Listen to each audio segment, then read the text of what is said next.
હું ઘરની બહાર નીકળું છું ત્યારે હું કહું છું કે હું કશુંક શીખીશ અને દુનિયાના લોકોને પણ કશુંક શીખવાડીશ. જો હું એક દિવસ દેશની વડાપ્રધાન બનીશ તો હું નફરતનો નિકાલ કરી દઈશ. આજે સ્ટોરી તમે લોકોએ સાંભળીને એ સ્ટોરી એક હિના નામની છોકરીની છે જે પરચમ સંગઠન છે તે મુદ્રાના થાણામાં આવેલું છે, જેની સ્થાપના 2012માં કરવામાં આવી હતી.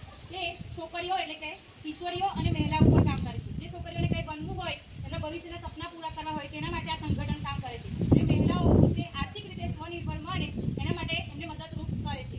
તો હું કોસ્મો ફાઉન્ડેશન વતી કાશીબેન બેલદાર, ચિરાગભાઈ પંચાલ અને મારો તમામ સ્ટાફને તમારો ખૂબ ખૂબ આભાર વ્યક્ત કરું છું. શાળાના શ્રી આચાર્ય શિરીષભાઈ, જિગ્નેશભાઈ અને તમામ સ્ટાફને હું આભાર વ્યક્ત કરું છું. આભાર, થેન્ક યુ.